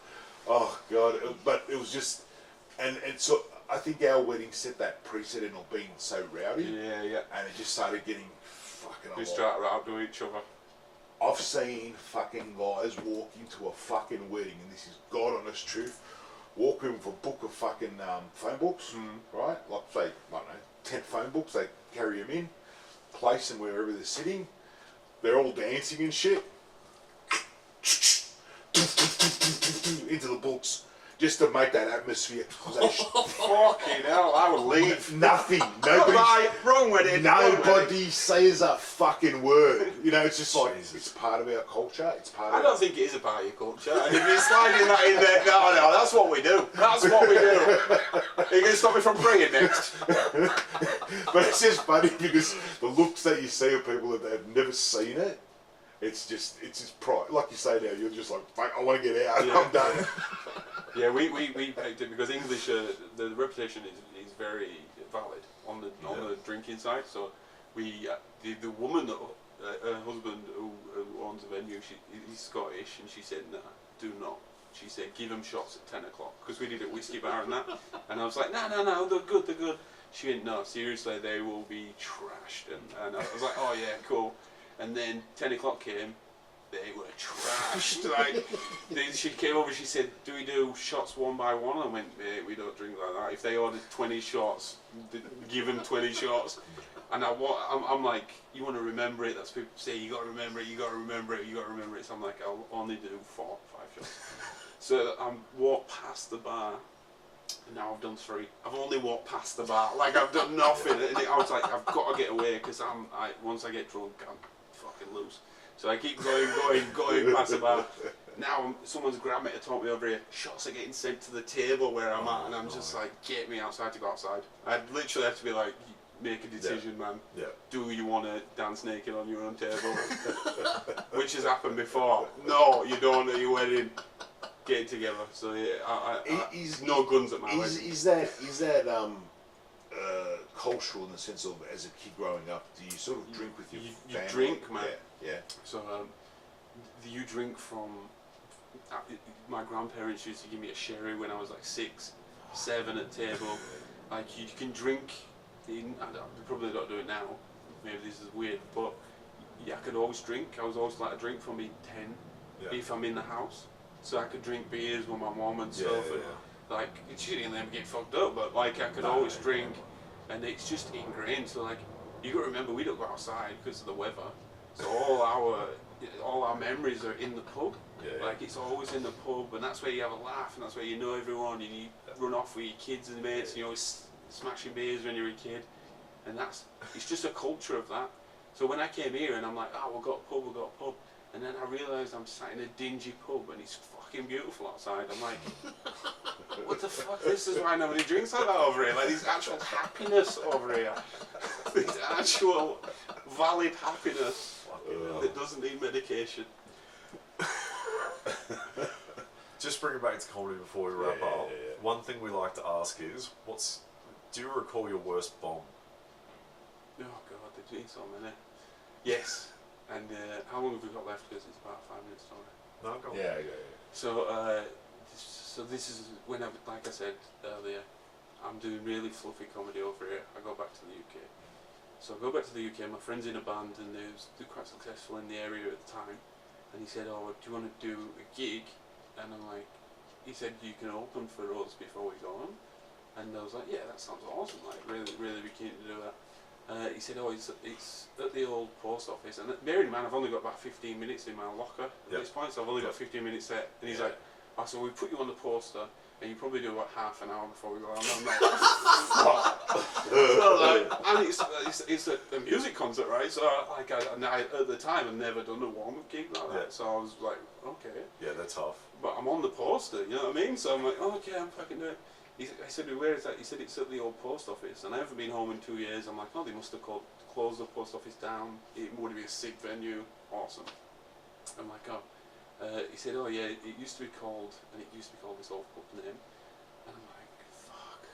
So I remembered this pub. And where I'm from, the north of England, is notoriously nationalist. So there's a lot of racist groups there, like a lot. And I'm not talking new racist where they say something on Call of Duty. I'm talking old racist where they hate people and do marches, right? So, and I know that this pub is a meeting ground for the EDL, which is the English Defence League. Oh no. Right, and I'm like, fuck. That's okay. I'm definitely I can deal with it. Like, I'm dealing with these people my whole life. I'm not dealing with these people. Do you know what I mean? So I'm just like, it's fine. I'm gonna be there. I'm gonna be on the stage. They're gonna give me shit. I'm gonna smash it. So I get there on the day, and it's not out the back where I thought it was on the stage. It's out the front next to a main road with traffic on it, right? Oh. So now I'm going to do comedy with traffic, and I'm not above the crowd, I'm down a cobbled hill below the crowd, right? And all my friends think that I'm this big time comedian, so they're like, we're definitely coming. And I'm like, oh my god. So I got on there, and when they could hear what I was saying, it didn't go well. Like the jokes did not go well. They did not get it. There was no pausing. Do you know what I mean? There's a fucking truck just gone past. There's no comedic timing. So kind of like that. And I really, you know, when you dry up in the throat, like really dried up in the throat. And I said something, and my friends were laughing because they love me. And and someone at the side went, ha ha, tell us a fucking joke, you dickhead. And I just thought, I'm glad I did this. Like, after that gig, mate, you could throw fire at me. Honestly, you could chuck a petrol bomb at my head, and I'd just be like, you've never been to North England, mate. This is fucking nothing. And that was the worst gig I ever did. Fucking hell. Can't get worse. That's brutal. How'd you bounce back from that? I didn't for about 3 weeks, but but nah, man, it's just one of those things. The pivotal point of comedy is when you don't give a fuck if you're born. When you just come off and you're like, well, fuck, to be fair, it's, you know, it just wasn't my night. It wasn't my night. I wasn't feeling it. So you just got to keep on trucking. Keep on trucking. Speaking of throwing fire at someone, I'll wrap it up on this, but don't know if you guys would have met her. This is a couple of months, well, close to a year ago now. There was this new girl in town, Laura Duddy, Irish comedian. She was only here for a few months, but I took her to Guerrilla Comedy one night. You know, they got the shisha bar and all this sort of shit happening, and she was only about 6 gigs in. She had really good material, just needed some more confidence at that time. And so she's on before me. Paul looked after her, looked after me as he always does. And shout out Paul. And someone ordered a big thing of shisha, and you know, we're in the middle of the night, and you know, it's been 5 acts, all that sort of shit. And she gets up, and the crowd's fucking loving her shit. And the little guy that they've got there, young fucker, he's stoking the shisha thing and goes to give it to the table that ordered it. He trips on someone, the shisha embers land on someone's lap. Oh, fuck. His leg has started a fire on his fucking jeans, the carpet's on fire, all this sort of shit. She just powered through. And then Didn't reference it. it was fucking brilliant, and like she's just kept going, nailed the jokes. Half the rooms are where, oh fuck me, there's a fire going on, all this sort of shit. Nailed the set, and then at the end of the set she said something like, "I hope you're all right." And then like gets off stage, I'm like, "What the fuck was that?" And she goes, "What?" I was like, "That dude was on fire." She goes, "Oh, okay." Just like kept fucking going. It was fucking brilliant, but yeah, powered through. Yeah. Just wasn't in the room. Oh, it was great. I should have switched off probably. She wasn't focused. Oh no, she was nervous as fuck before she went on because there's a new room for her. But yeah, just powered through. So yeah, if you get through that and being heckled by traffic and cunts like that, fuck that. You can do anything. But yeah, No self-awareness. never seen that. Oh no, I think she. I'm talking about me. It's a very, very Brunswick thing with some comics, but yeah. Thank you very much for coming on. Thanks for having me. I really enjoyed it. Just beautiful. Fun, and we'll get you back again, definitely. Also, Geordie, look at the camera and just don't. You're not a porno star. Just point. Not anymore. But point here. Then up. Yeah, or yeah, go up, down. Yeah. Well, we're pointing because we're going to subscribe to our videos, you pricks. How do I subscribe? You got to get onto Balls Out Online. Comedy Podcast on YouTube and just Click subscribe. Click subscribe. Please. Click the little ding. Not balls out with a Z, just balls out. Balls out. Balls Out. Right, cool. Yeah, BJ Balls Out Comedy Podcast, and yeah, subscribe here, somewhere here, maybe I don't know there, Maybe up here if you shoot some wherever girls, we'll yeah. put it up. And once again, thank you very much. Have you got any social media plugs or anything we can find you on? John of Green. Just Google that, and that's all the socials: Twitter, Instagram, Facebook. Excellent. My cat is a legend. Once again, thank you, John, for being on. Thank you.